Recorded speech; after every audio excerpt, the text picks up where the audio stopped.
IJ. My name is Antics. Yeah. A-N-E-T-I-X. That's me. May not have heard of me. But if you got a smartphone, just put it in Google. Just do that. You'll find me. 10 golden lessons will show me your best sense. Swap my testies, now I'm ready to go. And one. I'm here. My name is Antics, a.k.a. Landon, here to promote February 17th. And I have a very special guest joining me for the show and joining me on this podcast, my homie, Kilo Artifact. What's up, doggy? Blah blah, what it is, man? The Chilean rap terror. Yes, Still Chilean up in rap here. terror, man. I can't wait to have this conversation. I've been looking forward to this for a long time. Your energy on stage is like one and above. We've had some awesome conversations about fucking getting down on stage. You've given me some dope ass pointers, but before we get to that, I want to start from the very beginning with you because your story is extremely important to your hip hop journey. Yes. Where yes. you're from is massively important to the music that you make, and you're very proud of it and you represent wholeheartedly. Mm-hmm. And so take me through, if you can, Sure. you know, getting here, being in Chile, and just from the beginning, dog. Sure. I'm from Santiago, Chile, which these days is one of the most prominent hip-hop countries of Spanish-speaking MCs. We put out a lot of good stuff. I always think to myself that if I would have never left Chile, I would have ended up MCing anyway, you know? Yeah. But no, I was born in 83 during the dictatorship of Augusto Pinochet, so there's a lot of dark shit going on at the time. We were able to get out of there in 86 and move to Norway. My parents are musicians. There was a lot of Chilean people in Norway at the time. They built a band and started doing music. So I've always been in rehearsals and stuff like that, and just kind of beats playing and old Latin music, you know. To the point where music was just kind of always there, not interesting to me, you know. It's just like, all right, I knew all their songs by heart already just because they rehearsed so damn much. And it wasn't until I got to the States that I really started getting into stuff. I spent a couple years. What year did you come here? It was 91. 91. Okay. I spent about 4 years in Norway. Then we had a brief stint in Chile, which was good because I rooted myself again in the Spanish from my roots. Yeah. Which is I carried that with me. Oh yeah. But we were in Chile for about 11 months when I was like 6 or 7, and then we came to the States, Dallas, Texas. And first we moved to, I think it was Garland, the Garland, Dallas area right there, and we stayed in the States. My parents played music again, started bands. Every time they were rehearsing with different people. So I grew up around music. It wasn't a big deal to me until I got into Michael Jackson. Let's go. And I was like, hold on. We got something in common, dog. You know, the Thriller, and, you know, as a kid, you hear what they play for you. But then you get a little older, and back then you couldn't just type something up and play it, right? You have to come across a tape, a CD, a vinyl, or something in order to get it played, and it was started with Michael Jackson and a lot of stuff like that. That's hilarious that you say that. So my cousin's black, and we were huge Michael Jackson fans. We had the shoes, we had the socks, and so whenever we were little, but not the moves. Not the move. Oh, God, not the moves. No. We tried, but we would always perform in front of the TV so we could see our reflection. That's right. And we would always perform black or white. And it doesn't matter if you're black or white. Pointing at each other. Yeah. Nice. But that's my dad was. The rap verse on that song was just yeah, dude. That whole just every that's a funny connection, man. Yeah. So when you got here, you're 7, 8 yeah, years old. 7 to 8. You know. And your parents are already prolific in music. I met your mother and your father at actually my birthday one time, and they sang happy birthday to me. And whenever you walked in, I was like, "What? That's you were like, yeah, that's my parents." And I was like, "Oh, that's wild." But so you're here and you're already getting immersed in music. When was your first recognition of like just hip hop and kind of that hip hop culture, and when you started to kind of bleed yourself into it? I mean, as soon as I heard rap, I was intrigued completely by the way that it snapped to the rhythm, you know? Yeah. All my life I had heard rhythm and singing and all right and singing and happy tones and this and that and all Latin music, and I always used to be angry about this. I'm like, why is all Latin music all romantic? It's all about love. It ain't about nothing else. It ain't about no hood struggles. It's just about love all the time.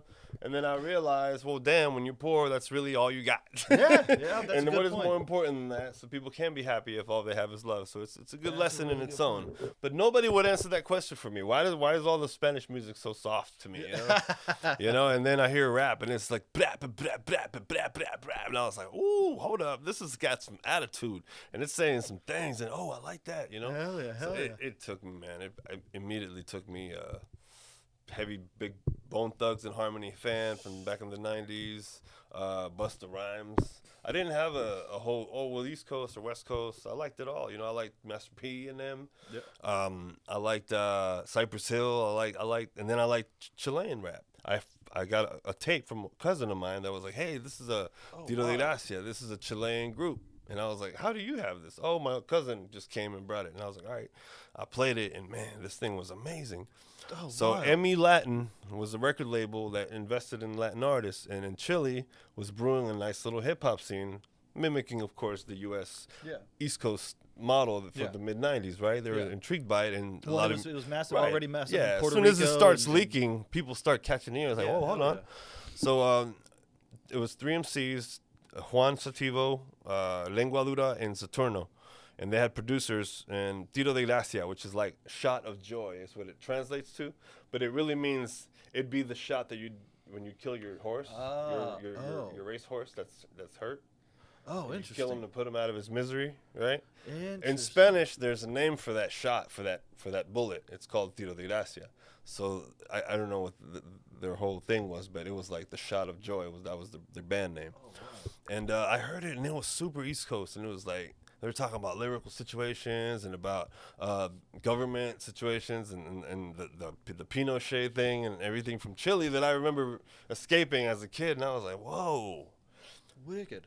This rap right here is touching me deep Yeah. in yeah. places that On- I can't, you know what I mean? heritage level, Yeah, it's yeah. cultural. And then I'm listening to Master P and, street drug stuff, you got your Cypress Hill, your weed stuff. You had your Bone Thugs, which is like real, like almost gospel-ish, right? yeah, Because yeah. they had a lot Hell of pray, yeah. pray, pray. Yeah. Every single day. Well, just it came. Yeah, and it came it- from that. it was celestial. It had Almost it like meant black. well, yeah. Barbershop quartet kind of deal, where just that whole rhythm, Yeah, Boys to Men, yeah, just like that's the, right. The fact that they were able to put Right. that rhythm and But to hear it rhyming- so gritty with street lyrics like that, and it didn't matter that it was literally like just a bunch of shoot 'em up Yeah. nonsense. But we loved it, you know what I Hell mean? yeah. They hadn't figured it out yet. But the harmonies were just something else, and I was intrigued by that, and I always had that in my flow. But when I heard the Chilean cats, I was like, man, there's something different about this kind of rap.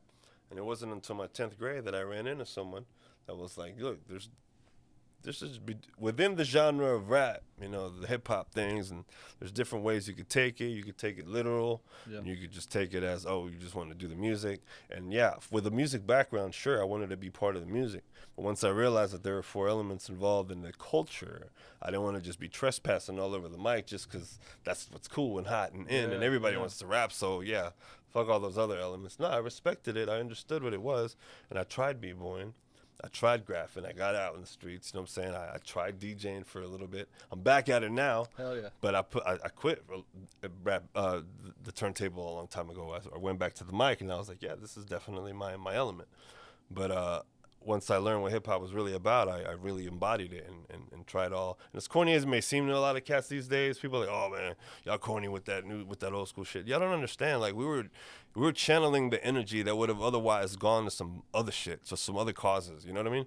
So all the energy that we spent putting into breakdancing or moving speakers and throwing house parties, all that energy we spent was actually building character for us and letting us search and find out who we were before life forced us to find out who we were. Yeah, that's so a great in a way to way, I put it. think that the hip hop that we were about in English and in Spanish in my head was all really elevation hop. You know what I mean? Yeah. Once, obviously, like I said, the Ice Cubes and the Tupacs and all the stuff, all the surface stuff before was the foundation. But once I understood that there was deeper ways to find it, it was almost like a badge of honor to find someone that nobody knew about. Yeah. Back in Hell the day. yeah. Oh, Hell I got yeah. this Souls of Mischief, dog. Yeah. You don't even know. Like that was like the coolest thing you could have said to somebody. And put them on and watch their face get all scrunchy. Like, Yeah.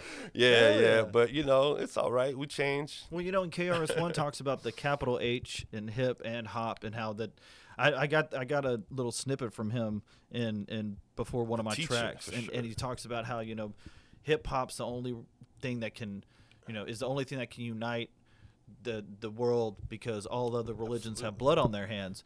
And it is those four elements of you're taking everything from the artistry, from the dance and the move and the voice and the vocals and the creation of the music, and you're combining them into such a subculture that's become worldwide, which is absolutely insane. I mean, you can flip top in the Philippines, battle rap. It's just massive. Absolutely. And nobody listen. And let's be real here, man.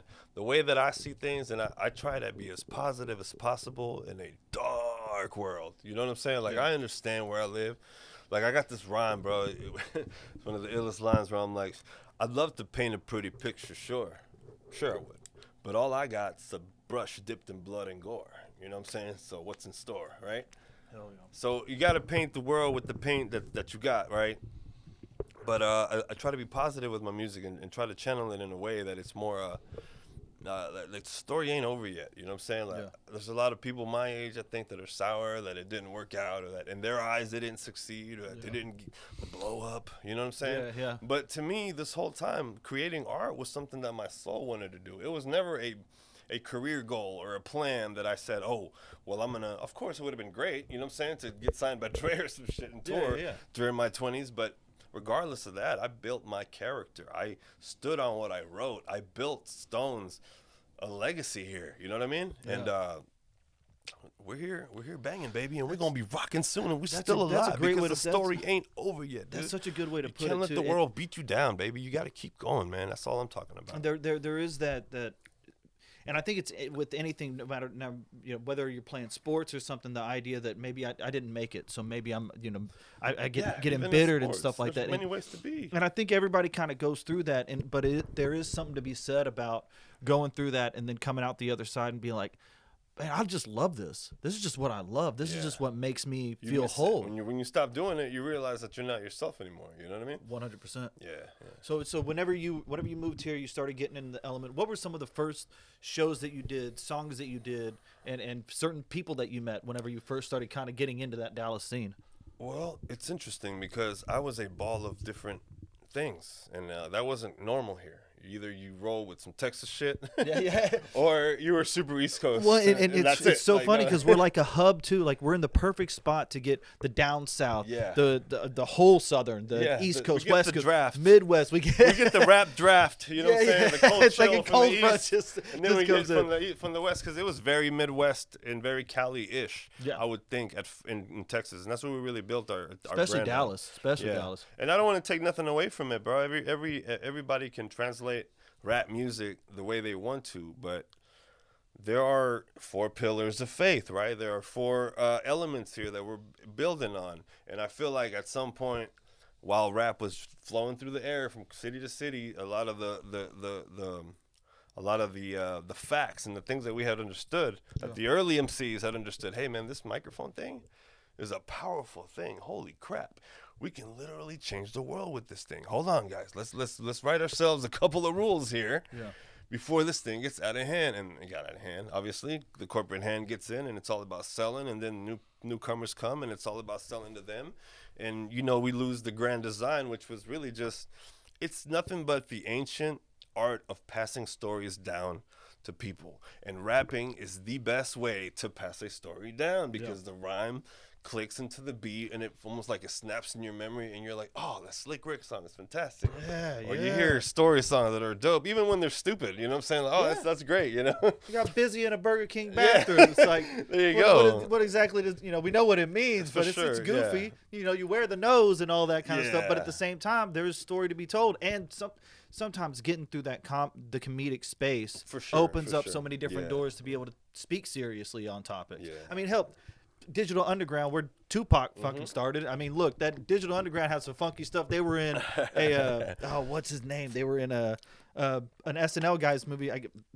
He was on Ghostbusters, but they performed on one of his movies. They're playing in this goofy deal, but then Tupac comes out and is like changing the concept of what it means to be rap. Absolutely.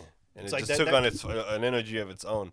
But it's inevitable, man, because in the beginning they'd say hip hop's not gonna last, hip rap music's not gonna last. There's no musical foundation to it. There's no actual instruments, and they didn't consider the turntables that serious. Yeah. Nowadays, they don't consider them that serious either. Yeah. I do, Yeah. but I think for preservation of those sounds and the idea of us doing things and the whole like concept of hip hop was that we grab something and we tweak it to our liking. You know what I mean?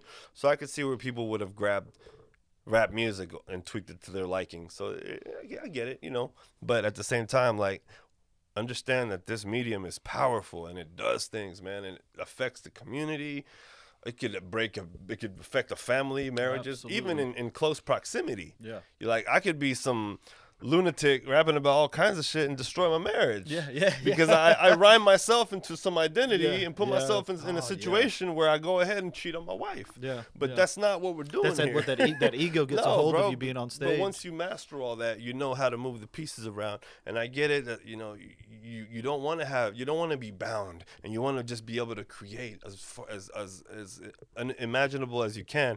But at the same time, you got to understand that what you're pushing out is energy, man, and energy does not die. It's gonna bounce around. Yeah. Well, so just be careful, man. bro. Speaking of energy, I remember the first time that I saw you perform, and you were with all the other cat. What was the crew that y'all had? Y'all did a couple of tracks together, but it was Merc. Gosh, all the names, of course. Whenever I start doing this, DFW Cypher. the DFW Cypher. Y'all performed at Red Goose, and I remember seeing y'all, and it was. God, it was basically the whole crew, and I remember Jackrabbit James being there, and it was, I had never witnessed like that sort of energy from local scene, and y'all were just like fucking on point, and it wasn't there was no stumbling, like y'all No. had your fucking lyrics we were riding down. a nice Y'all little knew wave where at y'all the came time, in, and yeah. y'all had like fucking 7 of y'all or something, and everybody's like on point every single time, and it was but that energy that y'all brought to it captivated me so much that I was like, man, I got to find out where these cats are performing. And I just started kind of following y'all around, just going to different fucking shows. How long did y'all did you know all those cats? I mean, from Merc and everybody like that, and Goat and James, and did y'all go to school together? No. How did y'all all connect? 'Cause I know y'all went on tour, right? See, I'm one of the few. I guess. And Flotation. Check this I don't know out. why This is Flotation's how- name. I'm was on some hip hop ass shit because I'm all city. When you say all city on some graffiti tip, it means that you travel, you get out. You know what I mean? But what I'm saying when I'm all city as an MC is that I'm DFW. I'm also Santiago, Chile, and then there's this line in hip hop. It ain't where you at, it's where you're from. Yeah. And then some people can flip it and be like, it ain't where you're from, it's where you're at. Yeah. And I think, it ain't none of that. It's about the people around you. Let's stop talking about what we're standing on, and who's standing with is a little more important, in my opinion, right? So I try to take that approach with it. And what was the question? Oh, so like when you started linking up with these different cats Right. and started building in this area. Right. So I felt like I was the glue between Dallas and Fort Worth, because when I first got out in Dallas, my name was at the Caribbean Grill, Monday Night Fights. It was a freestyle rap battle place. That's where I met all of the Dallas cats from the scenes, Exile and everybody. Okay. Goat's people. Probably Goat wasn't battling, but he might have known somebody there. But we were all bumping shoulders. Yeah, absolutely. And later, I moved to Fort Worth. I got signed to a label, was producing, and I met a lot of people out there, and I started building out in Fort Worth. And then I moved to Fort Worth, and I stayed in Fort Worth, and I repped Fort Worth. Then I moved back to Dallas, and I linked back up with my North Dallas people, Molecular, and then I met Goat, and then Port Vita Productions, you know what I'm saying? So me going back and forth, I was able to collect the best for both worlds, you know what I mean? And kind of keep it on brand for me, because I'm more of a, some hip hop type of shit, not too much the flashy shit. I don't do too many of the car shows or too many of the strip club shows, the wet T-shirt parties. That's not what you're gonna get. I remember all those. Definitely remember you're all not those. gonna get that from me. But I'm sure there's someone out there that's doing that. Still, yeah. Probably put them on the bottom of the screen right here. But when the next one's coming up, that's what it's a lost art, and we do it the way we do it, and. I feel like I'm the glue between Dallas and Fort Worth, man. I'm a good median. I know the best people from over there, and I'm 100% with them. And I like to think that I know the best people from over here. Yeah, hell and yeah. I'm 100% with them. You know what I'm saying? So Yeah. that's how we move, bro. So when you first started doing shows around here, what was the first album that you dropped that you say not an EP or anything Sure. like that? Your first like this is my official work. First joint was in 04. It was a Spanish Bajo Tierra Clan CD at the time. It was 17 tracks. Me and my boy Oscar from high school, we were good friends, started a group called Bajo Tierra Clan. 17 tracks. Yeah, man. Holy And shit. we got on the cover of Latin, was it Latin Energy magazine? What is it? Nah, Latin. Oh my God, I'm tripping. Latino. I have the fucking. I got it. We'll put it on the screen right here. Send it to me. Yeah, Latin Life. We got on the cover of Latin Life magazine with the cover and all the art. And That's I fresh. thought we were on our way, bro. I was like, Hell yeah. yeah. And there was some hardcore underground hip hop shit on there. It wasn't typically like the shit you'd want to pitch to a label or nothing. Yeah. But we were learning. We were young, and the studio I was working at said, hey, you produce for us, but if you want to do your own shit, go ahead. So me and my boy came through during the week, and we laid shit down. Rock and So roll. the first album was a Spanish one, followed a year later by I was the motor at that label, man, and we put together a compilation album in 2005 called the Street Life album. And I made the beats, and I did some features on it, and then everybody from the group, because it was almost like a mashup between Fort Worth artists from the label, and then me and people that I brought from Dallas that we kind of linked up together. And it was truly a DFW collaboration thing with Freestyle Records at the time. And the Street Life album was what put Kilo on the map as far as rapping in English, bro. I had a feature with Romeo No E on there that was Hell yeah. fire, and Yeah. I had a feature with Coast from Houston. I don't know if you know Coast from Twin Berettas. He's one of the best ever MCs that ever come out of this whole state of Texas. But y'all know about that, man, because y'all always lean the other way. You know what I'm saying? So from that album, were there certain connections that you were able to make? Did you do any tours off it, or was that the one you were like, okay, this is what I'm going to create my shows off of, and I'm going to start bouncing around this city and Check doing it some out. shows? I had a cumbia song on the Spanish album. It was called Muévelo. And it was not what we wanted to do, but I made a beat on an MPC of all things, and then I threw in some little cheesy cumbia, some little accordion riffs on the keys, and it was like muévelo, muévelo, muévelo, muévelo, mami.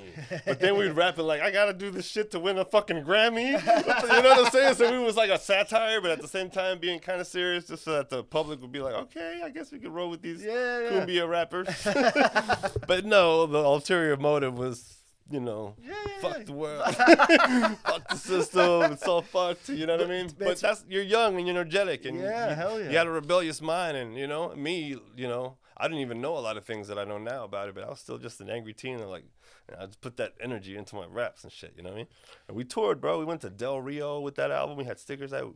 We performed at the amphitheater in Del Rio. A bunch of young kids, Latin kids, just shit, all over the place. Sold CDs. Sign my CD, bam, bam. And I was like, man, we're on our way. Shit, what the fuck? But the label I was with, they weren't too serious. There was really no follow up.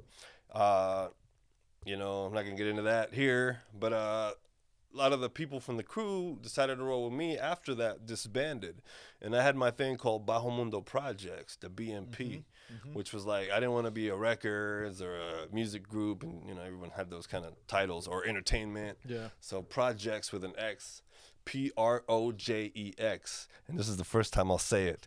That means the post-religion of Julio X, but y'all know about that shit. Post-religion of Julio X. What Right. is that? I got a song called The X Chick that I dropped around 06. Yeah. And it's one of the big songs. It's actually a real heartfelt joint, man. I made the beat myself, and it goes something like, Never "Now this write is about why your I make ex." songs about my ex chick." Yeah, exactly. That's what I referred to on the 12-step program. So it's kind of like a bit, and it became a bit. And to me, it sounds cheesy. I can't even hear it. It's annoying as hell to me. But to this day, people will hit me, slide into the DMs talking about, yo, man, where's the X-Chick song at? I can't find it. I need it. And I was like, for real? And people just bug me. Dude, I'm not kidding you. We'll put it up on the screen. I'll send you a screenshot. I get emails. Dude, I want to Fucking emails from fans talking about, bro, what's up with the X-Chick song? And I'm just like, God damn. From 2006. 2006, bro, and it was recorded like that. It wasn't mastered right. It was just kind of thrown out. thrown out there. I sold it in the streets for a little bit, but people like that shit. So the EX is one word, post-religion of Julio X. So it means the thoughts of what Julio went through since the X situation. You know what I'm saying? Interesting. And maybe that'll be an album one day. I don't know. But the projects, that's what it always meant. And then years later, me and Budafingers click up. My old BMP tree kind of shakes off. I was always just mentoring a lot of cats and you know, kind of sharpening my own skills at the same time. And then when me and Budafingers linked up, I kind of blended it. And we became Gray Matter Projects. Hell yeah. Hence the gray suit. Hell yeah. You know what I'm saying? And me and Buddha have been doing a lot of things. The Gray Matter as a group with me and him was really just a few chapters that we were going to do. And we're in the process of wrapping up those releases. Right now you can listen to the volume 1 of the Gray Matter Projects on all the streamers, so check it out. It's the Gray Matter Project is what that album is called. That series is volume 1, 2, and then there will be 3. Oh, yeah. So man, yeah, those were there you go. always such good fucking shows to see you on. Which I got to talk about your live performance, man. Your live performance. I kind of pride myself on having energy whenever I hit that fucking stage, man. But your live performance was always so goddamn captivating to where you had a very you could tell that you planned out your tracks. You knew where your energy was going to be per track and how you needed to amplify your voice and where you needed to lay it down. And so talk to me a little bit about that, because as somebody who I love looking at my set. Coming up with the one for the 17th has been so much fun since I haven't done it in a while. Now I got some funky stuff in there. And so talk to me about like setting up your track list. Is there an emotional state that you go to where you want to say, okay, I want to take people here and then I want to make them laugh, but then I want to make them get into their feels a little bit? Absolutely. And since I do a lot of double timing, I got to make sure that I space that out and not put it back to back so that I kill my own breath. Yeah. You know, I don't smoke cigarettes anymore. And when I did, I realized it was starting to get in the way, you know? Hell yeah. But as soon as I quit, that shit definitely caught a lot more breath. So stop smoking cigarettes, man.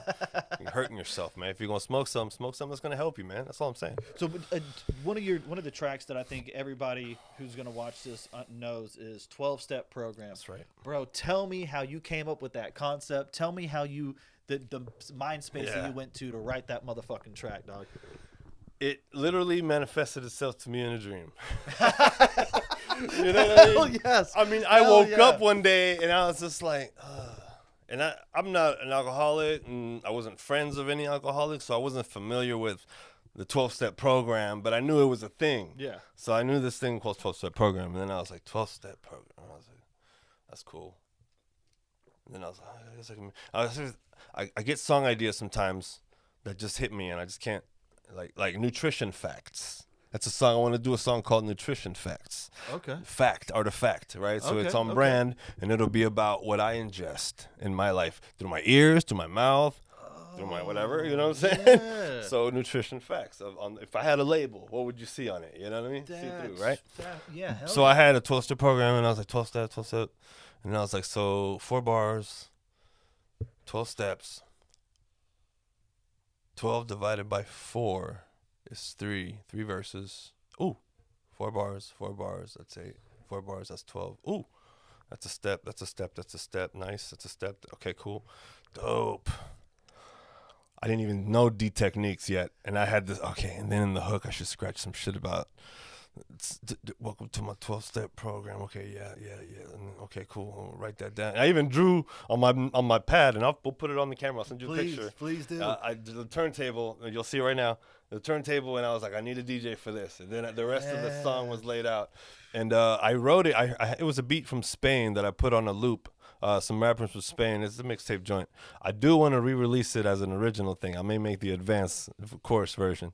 But in the meantime, I just wrote it down. I mathematically mapped it out, and then I spent 3 days just hitting it until I got it all. Bam, bam. And then I should end each verse with the same little remnants of. And if you need some extra help, call me, because after all, shit, I am an MC. It's kind of like a play like that. Perfect little end up on all of those. In the end, I changed the third verses one depending on the situation. Like when I was battling Bobby one time, I went, tonight I'm here to kill Bobby or some shit like that. But anyways, that's how you get the 12-step program, man. You just kind of one of those ideas. The idea came to me before I even had the beat or the DJ for it, bro. That's such an awesome concept too, because like you gotta grab them. You gotta grab those ideas. You hear, and pin them down. I think when I first heard that track, you have those bars that you hear people say, and you're like, man, why did I think of something like that? It's so fucking dope. How come I didn't pop in my head? That's the old trick. I hear that track, and I'm like, I never would have thought about that, but I'm like, Nobody's thought about that. Like that is such a fucking fresh concept. Like to be able to go 12 steps and the way you break it down. It was mathematically there for me, and I was like, oh shit. And you just plucked it. It's there. All I got to do is it's rhyme a step every 4 bars. That's 8 snares. That should be plenty of time for me to set something up and then move on to the next step. Hell cool. yeah. Now, when I get to step 11, I go, step 11, never write about your ex. And then the turntable goes, step 11, never write about your ex. Step 11, never write about your ex. I did the shit myself and couldn't get it off my chest. I did a couple more tracks. I truly must confess, it wasn't therapeutic. I'm still a fucking mess. Step 12. Finally, you got your shit pressed. Success. Hit the block and show them you're the best. All right, Yes. So, on brand. You know, the 12-step program, got the X thing, the post-religion. Bro, that's a lot of bombs being dropped on this here interview, baby. Oh, man, appreciate you coming through. So, now, you mentioned the battle rap, and I've only got to see you battle rap a couple of times. But I know you and Poindexter had a back and forth for some time, like where he was running, you were running. But you've been in the battle rap scene for a bit. Take me through.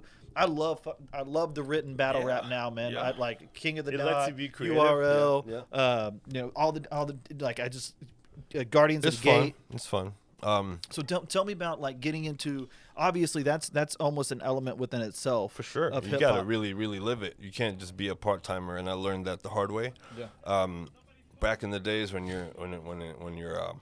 I was battle rapping, I was under a lot of pressure. I was under a lot of stress. I was under a lot of anger. I was smoking a lot of cigarettes. It was just that, what the fuck? I had that beast in me. You know what I'm saying? Yeah. So it was a prime situation for me to go to those stages and channel that through my art, right? Through my medium and be able to get on the mic. And at first, sometimes when at those freestyle battles, there's a lot more pressure, bro, because you don't want to freeze up. Can't even imagine. So sometimes you got a word and you set yourself up with a word you can't find a rhyme for, and in your head, just to fill in the blank, you just make a fucking sound and you're sounding whack now. You know what I mean? Yeah. But that's the risk you run when you freestyle battle. But you do that shit enough, you start getting over the butterflies and the fear of saying something wrong. And then you start putting together some rhymes. You start realizing who's in front of you. Yeah. One of my at the Caribbean Grill, bro. One of the best battles that I had.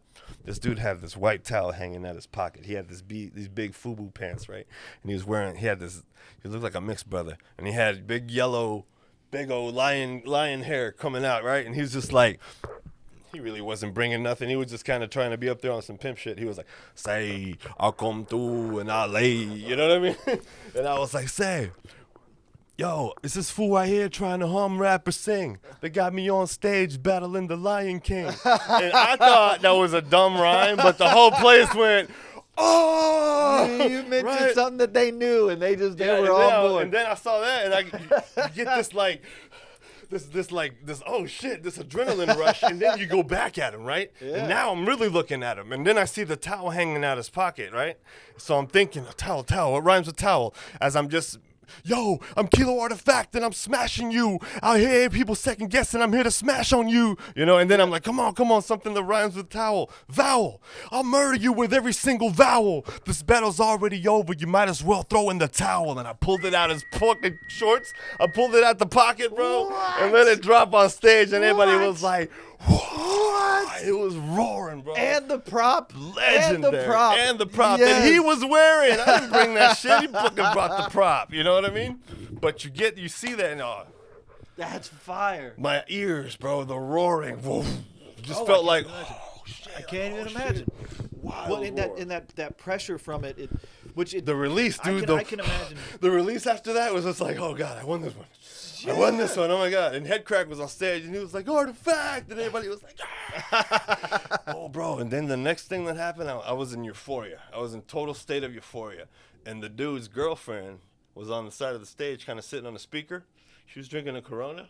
Uh-oh. She walks over and spits it on my face as I'm getting the props for winning. Oh, what? Wild. What? Yeah, and I'm like, first of all, what the fuck is going on? Yeah. I don't even know what happened. Did someone throw a bottle? I saw it later on the video. There was a video of this thing. That she just If walks anybody has that video for Monday Night Fights, when I beat the Lion King dude, and the homegirl spit the Corona in my face, man. I need to see that shit. What? Yeah. Oh, that wasn't it. And then like homeboy's crew was in the front row, right? And the guy that was videotaping I don't even remember his name, bro. But used to videotape all the Monday Night Fight battles. And he had his camera, big old camera. You know, I'm talking 2003. Oh, they didn't have a bunch of digital shit like, handheld stuff. So he had the big old camera. And I'm on stage getting the props, and then I get spit on. I'm like, what the fuck's going on? Headcrack is like, hey, man, looking around like, because he got a little sprinkle too. And he's like, what the fuck? Dudes in the front row grab my leg and try to pull me off the stage. Dude with the camera puts the camera down and joins and starts fucking beating them up in the front row. Headcrack grabs me, pulls me back on stage, and then does a fucking stage dive, dude. Fucking Headcrack for Kilo. Did a damn stage dive like that, bro. It was no kidding. Off the top row, bro, straight up. Clothesline these fools straight down. Bow. I was like, oh shit. I'm on stage like, I'm gonna get the fuck out of here. I'm still in euphoria, like, what is happening? Like, so you had a beer spit in your face in and like then the whole in like thing 15 explodes. seconds.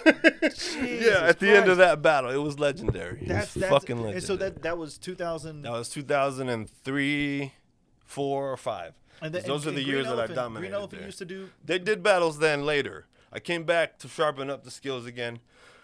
I didn't win any then, but then at the 2012 Por Vida. I remember. The most legendary battle. I remember that. I had a slugfest with Bobby Fischer, right? That was Yeah. I only got to do one of the elements of hip hop, and I did that one. And I remember being in the crowd. Look at this. Is that I it? still got it. Hell yeah. I remember being there for that one, and you and Bobby went back and forth, dog. Jeez. Yeah, that was epic, legendary. And you caught him with some Spanish shit. Oh, and of course, the majority of people didn't understand, but you hear the back. Yeah. Whoa! Oh, yeah. Fucking I told him nuts. that I'd serve him like a sandwich with capers, fuck around and marry his sister just to get my papers. And the whole fucking crew was like, wow, shit. Yeah. That was it. That was the knockout blow. I used it again later in another battle, but that's the first time that I pulled it out. Was on that. I was on that one. Witnessing that one was so fucking Or saying some awesome, shit man. like the only thing fake about me is my social security. Like I'd have like puns about being illegal and shit. Yeah. When I was still illegal, like I could have gotten deported still, but I was out there just.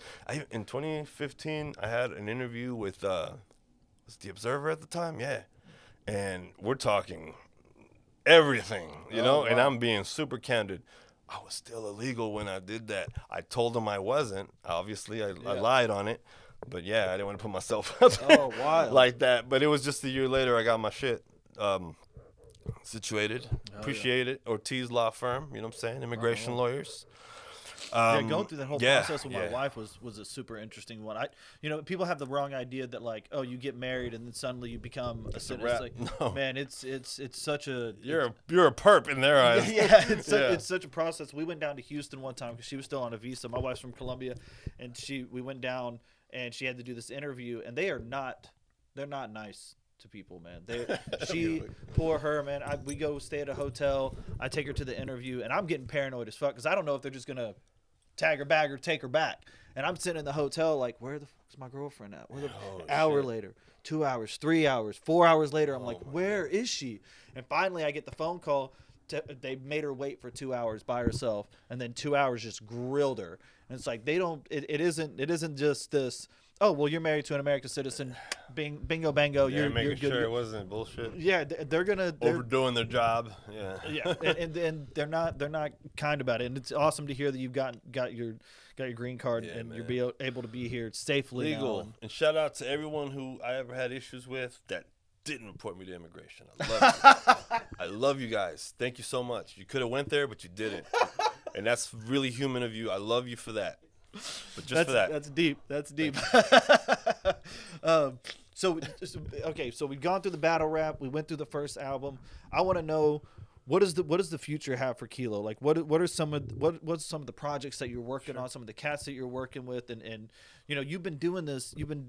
You're a staple in fucking DFW hip hop as far as I'm concerned. I appreciate that. If you're talking to a serious DFW MC or a serious DFW producer, they're gonna know Kilo.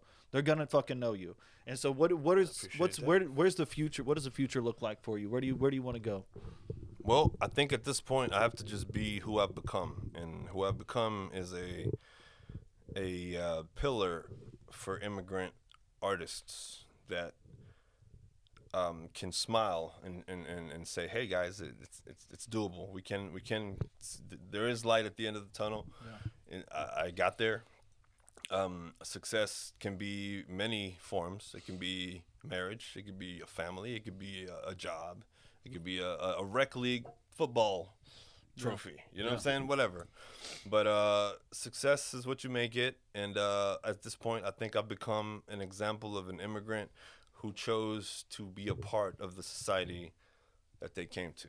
Because a lot of us just hide in the shadows. We don't go out. We don't participate. We don't contribute to our community.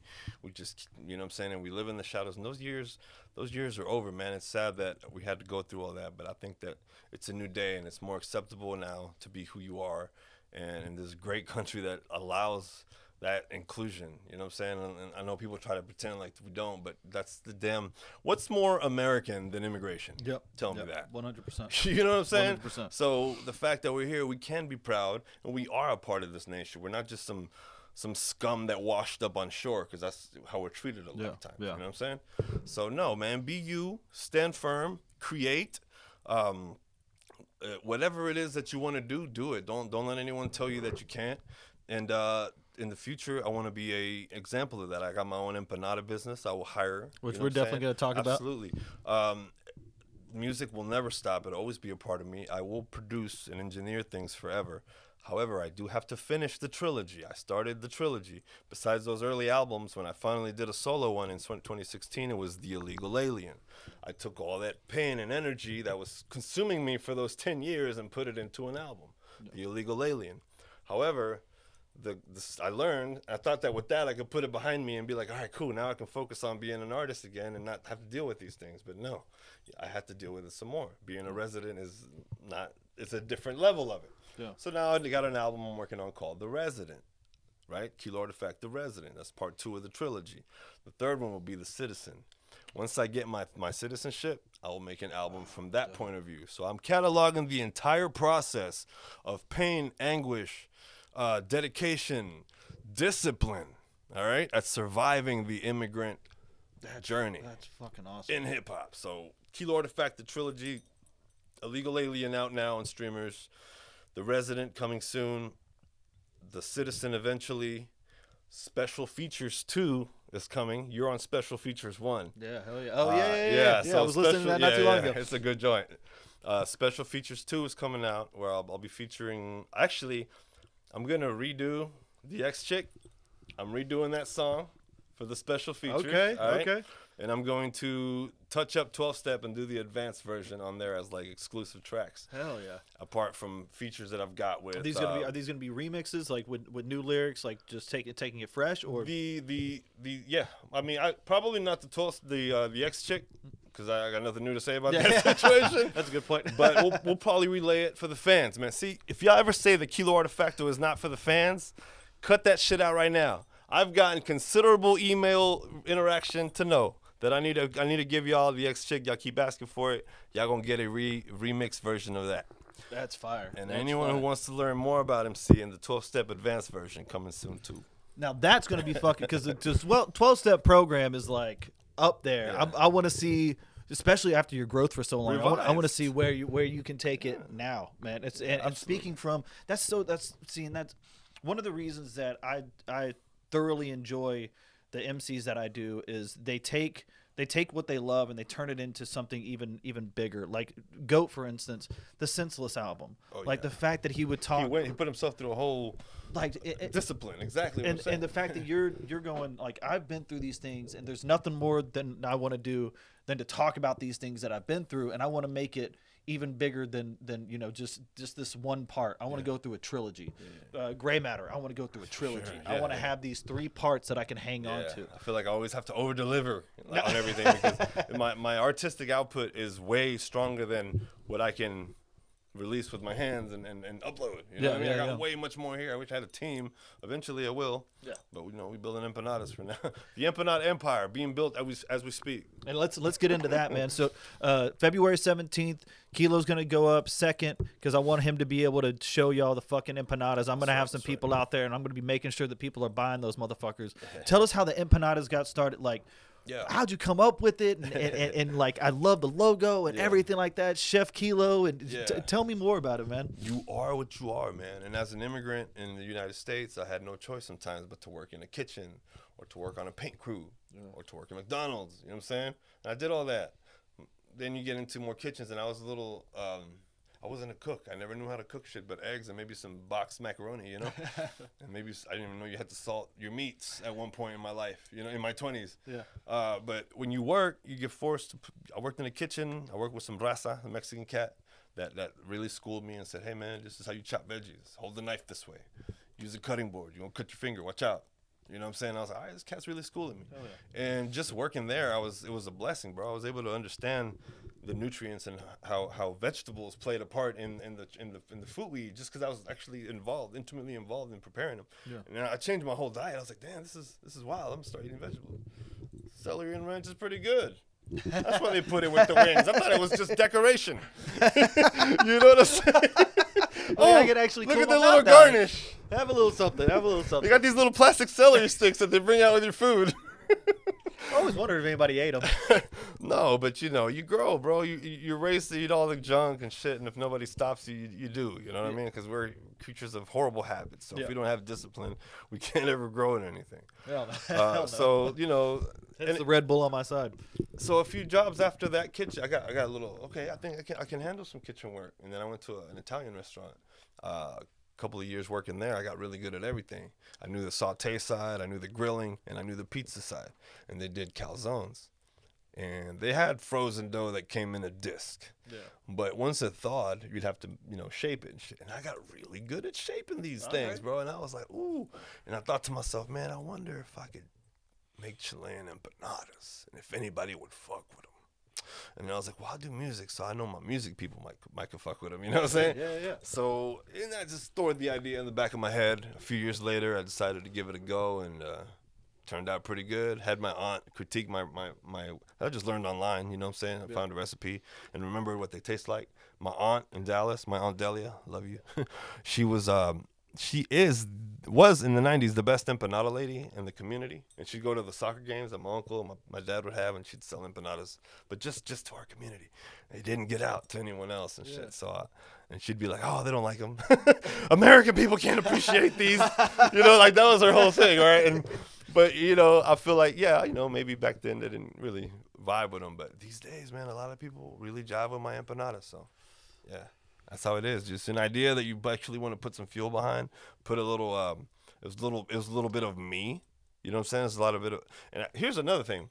I got called out recently by another Latin person while I was out selling empanadas. Uh-oh. I'm just gonna let's talk about some shit here. So she's like, she's kind of off-put that I wasn't selling it like if I was a street vendor in Chile or something, right? Yeah. And, well, that's a lot more. Well, here's the thing. Here. I'm not a street vendor in Chile. Yeah. Last time I was in Chile, I was 7 years old. I have no idea what a street vendor in Chile goes like. I could imagine that it's probably some shit like, oh, empanadas coming through real hot, coming out the oven. Whoa, what up? I could imagine that it's something like that. But that's not what I'm doing. I don't need to be loud. I'm just nice and chill. But this chick took it upon herself to be like, oh, are you ashamed of your people, of your heritage? And I was like, what? I'm all about my heritage. I'm the only empanada salesman here. What are you talking about? But you're gonna run into all sorts of stuff. But don't be discouraged, immigrants. Do your thing. Do your thing. Hell yeah. That's all I'm saying. Well, brother, we're coming to the end of this, man. I'm so fucking stoked to have you on February 17th. I'm happy to be here, man. I don't do shows all the time, bro, baby. There are very few people, like when I haven't set up a show in a long time, and there's like a handful of people that I know I want to perform with, whose music I value, and that I'm going to enjoy watching before I go up on stage, and you are at the top of that fucking list, man. Thank you, and bro. I appreciate everything that you bring to hip-hop. I appreciate everything that you bring to DFW. I love that you've expanded. You're never stagnant. You're Kilo Brands International, baby. Kilo Brand International. Hell yeah. I love that you're always thinking about different ways that you can present yourself and different styles and all that kind of stuff. And I loved whenever I was first coming up, man, it was you, it was Goat, it was James, it was y'all that I looked up to, because I didn't grow up in a hip hop family. I didn't grow up around that. So whenever I first started doing it, it was so brand new to me. Yeah. And to find other people that So deeply into the language of it, and like, because that's what I've always. I can't dance for shit. But there's body language. You don't have to know how to dance to be a part of that culture. Yeah, and as you know, man, when I get on stage, I cannot. Your energy goes. I do want to mention this one thing that you told me, and I took to heart, and it changed my stage performance and the way that I did everything. That's right. You got to twist that knob. I came off stage one time, and I remember I was probably like beat red, Sweating, and I was down. And you were like, man, you got the lyrics and you got the tracks and your energy's on top, but you got to bring down whenever you're doing certain tracks, that you got to bring that energy down so we understand what you're saying and we understand that it's an important track. It's not just another one that's bleeding into these hype ones. Correct. And that, when you told me that, at first, whenever somebody critiques your performance, you're like, why?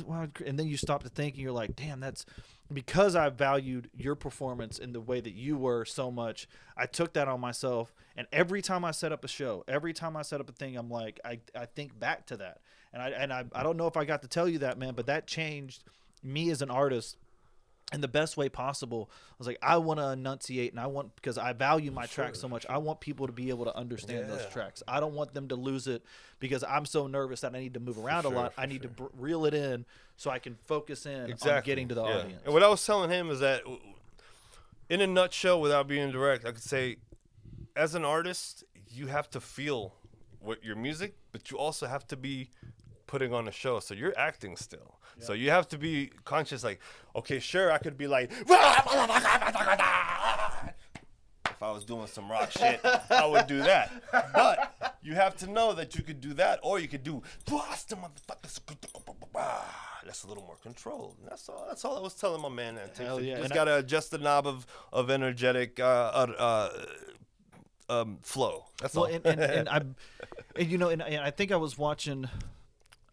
It's battle rap. Somebody, I think it was Ilmac, who's a battle MC from Seattle, and he was talking about, like, whenever people are battling and they're always up here and they're doing this the entire time, you have nowhere to go back down to and focus on, and that spoke to me as well because of what you said. The bar real it's high, like you can be up here, but you have to know when to come back down here, homie. and you gotta have range and bring everybody along with you, and sure. then lift them up where you need them lifted up, and that's gonna make it when I get to a track like mine, like Family Values, where I want to talk really personally about my family life, I need to be back down here. Absolutely. I need to be able to say, I need you to hear this every word I say. You figure that out with time, you know what I'm saying? Hell yeah. But yeah, man, control your energy knob. That's it. That's for everybody, really. You know what I'm saying? Well, Kilo, man, I appreciate this fucking time, dog. February 17th, y'all. Come get more of this. And always, fucking Kilo Artifacto, baby. Holla. Thank you so much, brother. And we out.